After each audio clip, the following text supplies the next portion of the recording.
So that's day 2 of Startup Grind, global, all wrapped up, all finished, and I'm here to give you the highlights. So I really enjoyed hearing Ryan from Mercury speak. So Ryan is from a bank called Mercury over here in the Valley.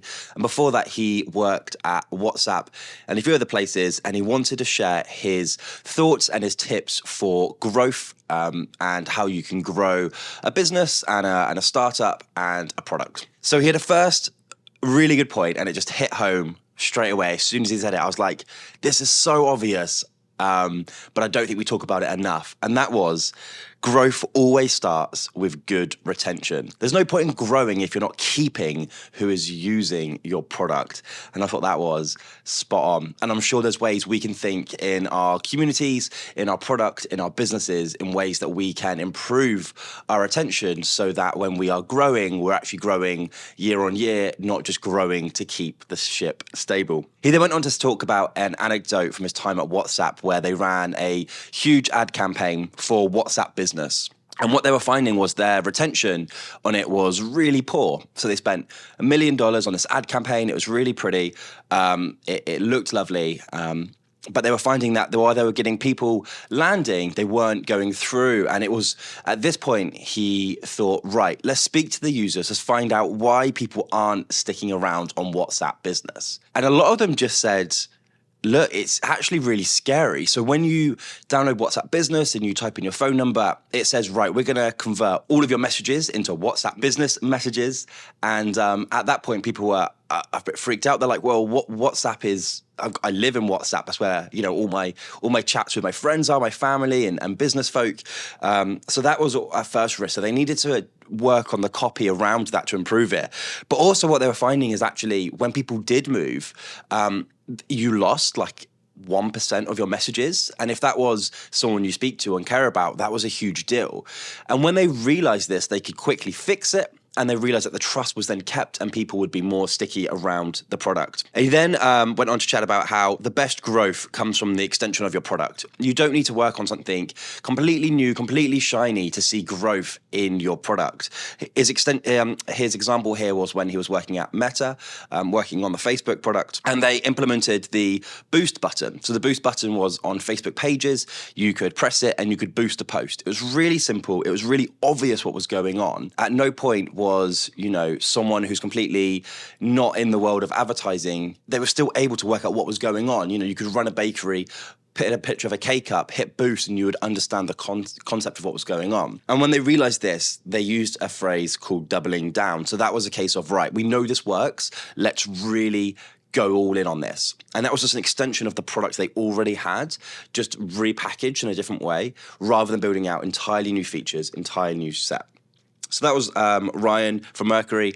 Really great talk. Really enjoyed it. We then had a really inspirational talk from Josh Luber, who founded StockX and then went on to found Fanatics and a few other kind of collectible type business. He's since sold StockX and made a massive exit, and he was talking about his experience there, and he was talking about what he's going on to next. And it was a really great talk, really funny, really enjoyable. He then went on to the Q&A stage, and I got to ask him a question. A lot of this was around the concept of hype pricing and how can we best price products with scarcity as kind of a concept. So I asked him, how much of hype pricing is based on community, based on how good the product actually is? And he said, oh, that's a great question. He explained that pricing is firstly based by hype. So initially, how excited is everyone around it? How excited is the kind of the community around it? And, what's that initial price? People are going to be really excited. They're going to go. But ultimately, if the product isn't good, as that tails out, it won't last. And you can expect hype pricing to go up, and then it will kind of come down as people are kind of starting to get the product.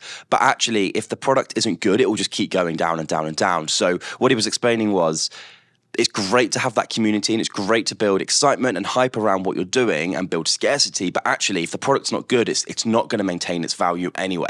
It's not good enough. So you have to have a good product matched with a good community that's building excitement around the product, which I really loved. He was super fascinating to talk to, and what he's doing in the kind of collectible space is pretty great. And then we had Anu from Expensify. She was chatting about her mental health and her journey and how she kind of manages that. She gave 3 tips about her mental health and about how she tries to keep things on track even when things are tricky. So the first one was the fact that she wants to keep momentum, focus on the action you can do right now because you can't control the outcome. So she said she tried to get out of the mindset of focusing in financial years, focusing in quarters, even focusing in weeks. When she was really struggling, it was focus on, okay, today I'm going to look at what I can achieve today within the business, and then I'm going to create great outcomes. And if it goes well or if it doesn't, tomorrow I'm going to start again. And every day was a brand new day, and I really, really liked that. The second one was that tactics matter, and you should be a strategic expert. And what she was saying here was basically, if you can't do the actual crunch work,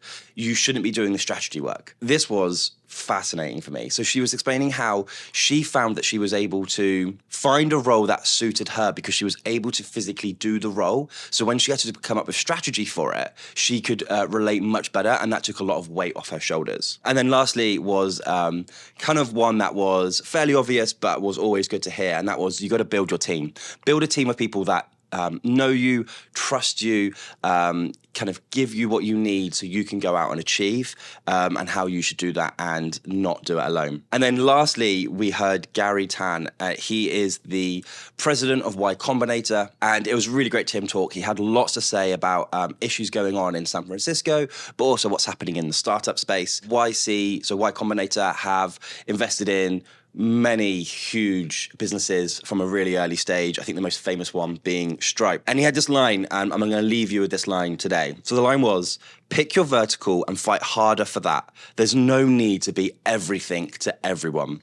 Pick your vertical, fight for that. There's no need to be everything for everyone. So cheers for watching. Startup Grind is now finished.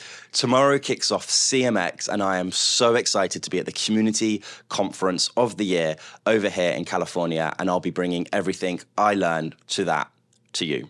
I'll see you then.